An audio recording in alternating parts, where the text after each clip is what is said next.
से बड़े संगठन, सांस्कृतिक संगठन राष्ट्रीय स्वयंसेवक संघ के शताब्दी पूर्ण होना और उस शताब्दी के अवसर पर प्रधानमंत्री श्री नरेंद्र मोदी जी के द्वारा एक ऐसा सिक्का जारी होना जिसमें संभवतः स्वतंत्र भारत के इतिहास में पहली बार किसी भारत की मुद्रा पर मां भारती का चित्र।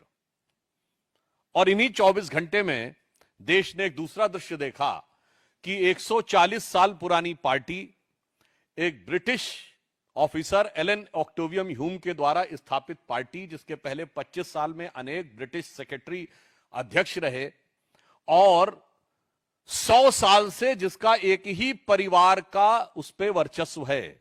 आप सब लोगों को यदि ना ध्यान हो तो मोतीलाल नेहरू 1919 में कांग्रेस के अध्यक्ष बने थे और 1928 के बाद 29 में उन्होंने अध्यक्षी सीधे मोतीलाल नेहरू ने जवाहरलाल नेहरू को ट्रांसफर की थी। यानी 100 साल से एक ही परिवार के आधिपत्य के बाद भी उस संगठन के पतन और सत्ता छूटने की बदहवासी में उनके खानदान के बरखुरदार के द्वारा, जो कि आज भारत विरोधी शक्तियों के फर्माबरदार बनते हुए प्रतीत हो रहे हैं, अपनी उसी आदत के अनुरूप विदेश की धरती से एक और ऐसा बयान दिया है जिसमें कुछ भी आश्चर्यजनक नहीं है। अगर आपको ध्यान हो तो मात्र कुछ दिन पहले मैंने ही आपको एक बाइट देते समय एक आवश्यक सूचना दी थी कि राहुल गांधी जी पुनः विदेश जा चुके हैं और फिर आप तैयार रहिएगा, कोई ना कोई भारत विरोधी बयान अवश्य आपको सुनने को मिलेगा।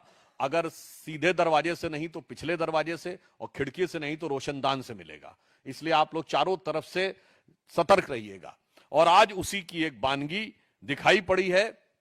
ये दो अंतर देश की जनता के सामने स्पष्ट हैं कि कौन भारत के हित में और कौन भारत विरोधी शक्तियों का जाने में चाहे अनजाने में एक टूल बनता चला जा रहा है। और यह कोई अपने आप में अलग सामान्य घटना नहीं है। इससे पूर्व राहुल गांधी जी इतनी बार विदेश में जाकर भारत विरोधी बयान दे चुके हैं कि मैं उन सबको गिनाऊंगा तो आप सबका समय बिना वजह व्यर्थ होगा। अभी सितंबर 2025 में जो अभी इन्होंने बयान दिया कोलंबिया यूनिवर्सिटी में, जो अभी आज दिया है, इससे पहले वो सितंबर 2024 में वॉशिंगटन, 9 सितंबर 2024 को अमेरिका के टेक्सास, सितंबर 2024 में वर्जीनिया, 6 मार्च 2023 को लंदन, फिर मार्च 2023 में फिर लंदन और मार्च 2023 में कश्मीर को लेकर अन्य विषयों को लेकर उन्होंने बोला है। मई 2022 में लंदन में, मई 2022 में रूस यूक्रेन के बारे में उन्होंने बोला, फिर ब्राउन यूनिवर्सिटी में मार्च 2021, दुबई में जनवरी 2019, लंदन में अगस्त 2018, मलेशिया में मार्च 2018, सिंगापुर में मार्च 2018, बहरीन में जनवरी 2018 और अमेरिका में सितंबर 2017। एक लंबी कहानी है जो उनके दिल के अंदर की नफरत की जुबानी आपको बहुत साफ दिखाई पड़ती है। और मैं याद दिलाना चाहता हूं कि 6 मार्च 2023 को राहुल गांधी ने लंदन के चैटम हाउस में यह कहा था, why the defenders of democracy Europe and America are silent. इससे ज्यादा बड़ा अपमान हो सकता है। और मैं कांग्रेस को याद दिलाना चाहता हूं कि अगर उन्हें न याद हो तो यह वही चैटम हाउस है जहां पर 20 अक्टूबर 1931 को महात्मा गांधी ने प्राचीन भारतीय संस्कृति की महानता बताते हुए ब्रिटिश सरकार को भारत की समस्त समस्याओं के लिए जिम्मेदार ठहराया था। और उन्होंने कहा था, India's educational system, again I am saying 20 October 1931 Chatham house London, उन्होंने कहा था, British have destroyed the educational system of India which was a beautiful tree, और जो बिल्कुल समानता का था, और उसे नष्ट कर दिया 100 साल पहले, यानी 1931 से 100 साल पहले, यानी गांधी जी का कहना था 1820-25 के आसपास। अब भैया गांधी जी सही थे कि राहुल गांधी सही है, यह मैं उनसे पूछना चाहता हूं। चैटम हाउस में दिया गया महात्मा गांधी का बयान सही था या आज की डेट में वहां से लेके कोलंबिया और स्टैनफोर्ड में दिया जा रहा राहुल गांधी का बयान सही है? यह बात मैं सीधे सीधे कांग्रेस पार्टी से पूछना चाहता हूं। और जिसने 100 साल से लोकतंत्र के लबादा ओढ़कर राजतंत्र को जीवित रखा है, वो लोकतंत्र पे भाषण दे। मुझे लगता है इससे ज्यादा हास्यास्पद और विडंबनापूर्ण उदाहरण नहीं हो सकता, और वो भी इस देश में लोकतंत्र के सबसे बड़े प्रतीक प्रधानमंत्री श्री नरेंद्र मोदी जी, जो भारत के लोकतांत्रिक परिपक्वता और जो विस्तार के सबसे बड़े प्रतीक हैं, कि रेलवे प्लेटफॉर्म पे चाय बेचने वाला व्यक्ति लगातार तीसरी बार भारत का प्रधानमंत्री जनता के द्वारा चुनकर बना, उसको वो सरमन दे जो कि अंग्रेजों से दोस्ती करके, अंग्रेजों के द्वारा स्थापित होकर और किसी की कृपा से प्रधानमंत्री का पद पाकर पिछले 100 सालों से अपना राजतंत्र येन केन प्रकारेण संरक्षित किए हैं। मैं पुनः स्पष्ट कर दूं, कांग्रेस अध्यक्ष कोई भी रहा हो, सत्ता गांधी परिवार के हाथ में रही है, इसलिए कांग्रेस के लोग ये कह के बचाव नहीं कर सकते अमुक अध्यक्ष था। अभी आपको ध्यान हो, खड़गे जी क्या बोले थे अपने ही प्रांत के मुख्यमंत्री के बारे में, कि साहब हाईकमान तय करेगा, राष्ट्रीय अध्यक्ष और नेता प्रतिपक्ष खुद हैं। जब आप विपक्ष में हैं तो राष्ट्रीय अध्यक्ष नेता प्रतिपक्ष से बड़ा हाईकमान कौन होता है, यह दर्शाता है। मगर इससे भी ज्यादा महत्वपूर्ण बात, अगला सवाल यह उठता है कि राहुल गांधी जी विदेश जाते हैं तो उन्हें यह क्यों नहीं दिखाई पड़ता है कि कैम्ब्रिज यूनिवर्सिटी ने दिसंबर 2024 में बाकायदा रिसर्च की है कि भारत का मोदी जी के अंडर में डिजिटल ट्रांसफॉर्मेशन कैसा हुआ, इस पे केस स्टडी की है। ये राहुल गांधी को क्यों नहीं दिखाई पड़ता है।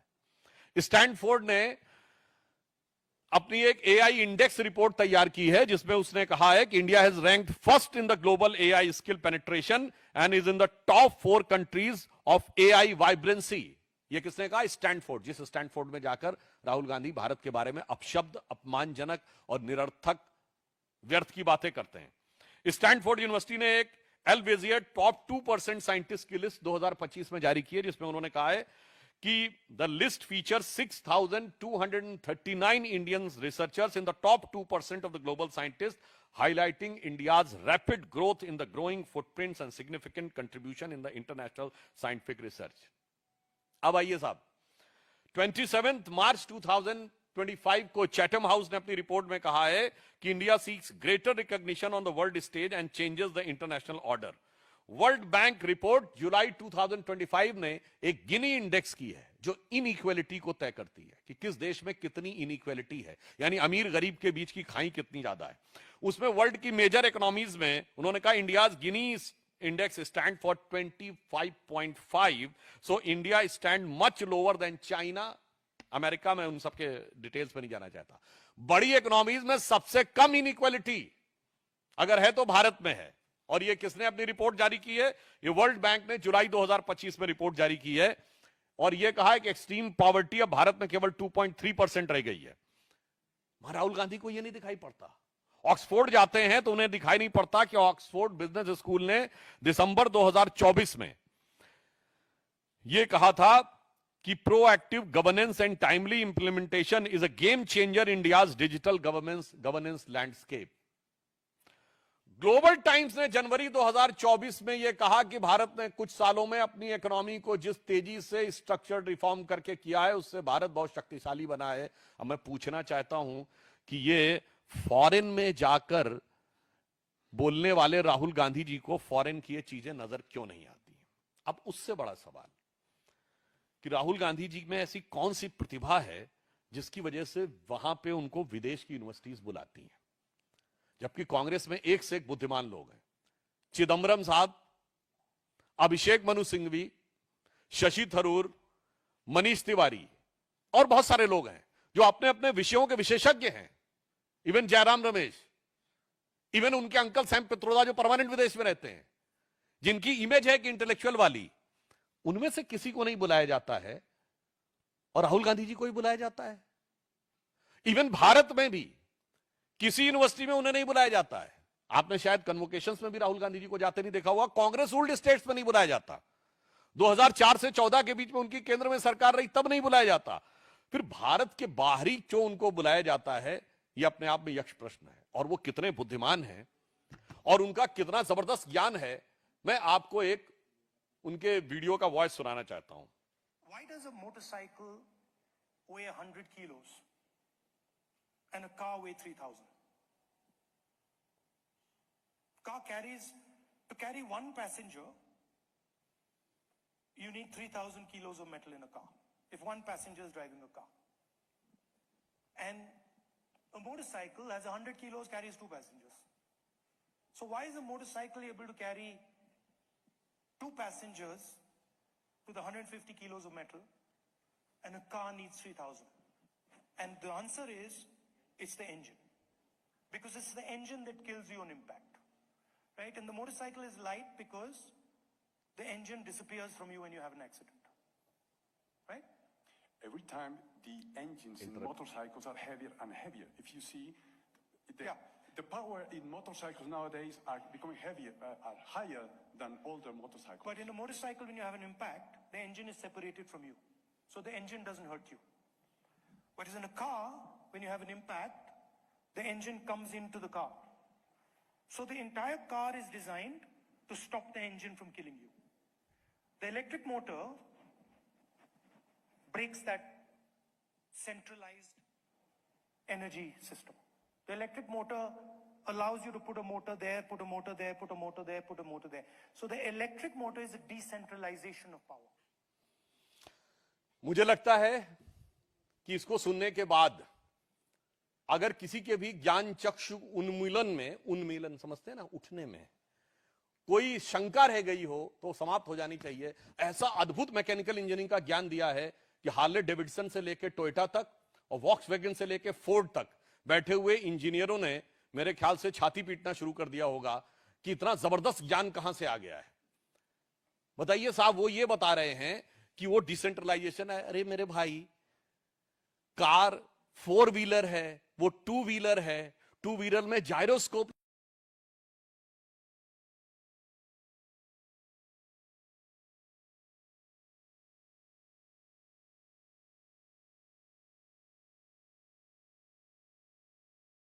लगा हुआ होता, मुझे लगता हमारे जैसे, और उसमें डिसेंट्रलाइजेशन वो बता रहे हैं बिल्कुल साफ डिसेंट्रलाइजेशन वो बता रहे हैं बिल्कुल साफ डिसेंट्रलाइजेशन होता है, मगर वो 4 व्हीलर है, वो 4 व्हील ड्राइव में डिसेंट्रलाइजेशन होता है, और वो 2 व्हील है। और वो कितना मजेदार बात बता रहे हैं कि साहब वो मोटर बाइक में जैसे ही एक्सीडेंट होता है इंजन अलग हो जाता है, मतलब लगता है जैसे कोई नट बोल्ट से जुड़ा हुआ हो। ये वैसे ही भाव है जैसे वो सोच रहे हैं भारत में ये अलग हो जाएगा, वो अलग हो जाएगा, फला अलग हो जाएगा, ढिमा अलग हो जाएगा।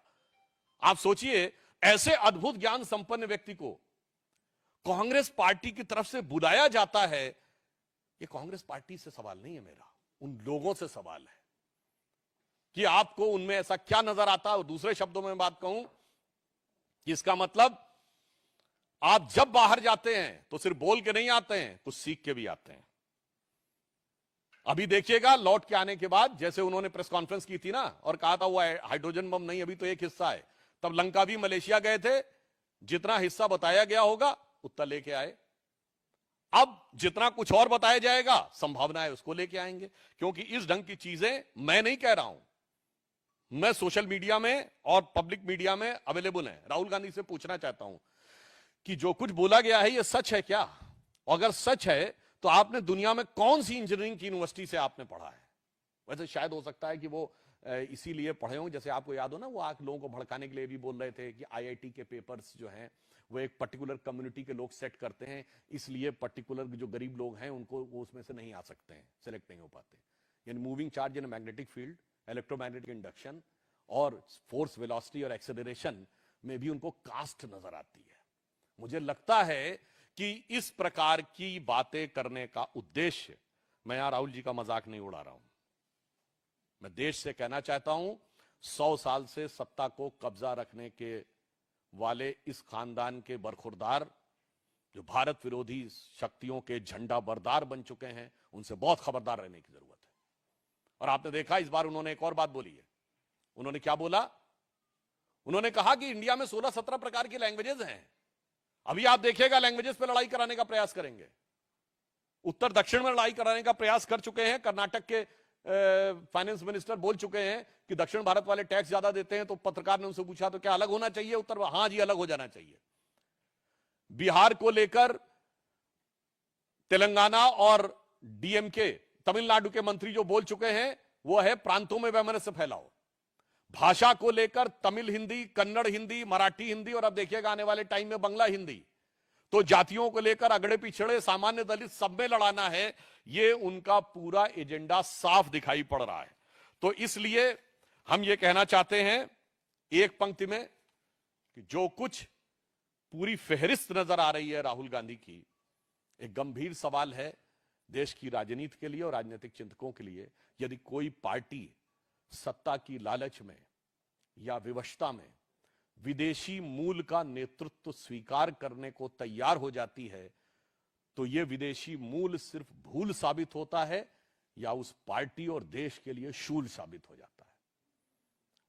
आज लग रहा है कि वो उनके जैसा नेता प्रतिपक्ष होना भारत के लोकतंत्र के हृदय में एक शूल यानी कांटे की तरह है।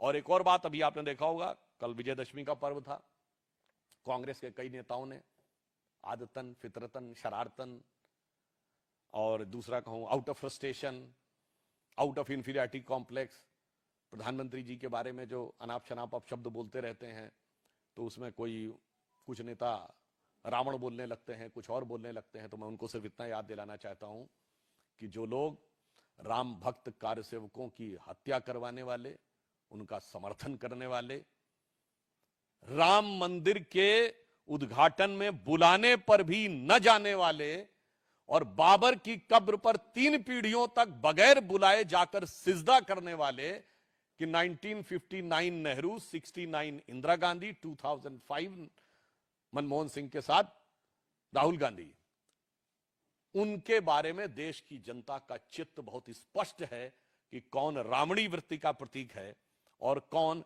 राम के संस्कारों का प्रतीक है।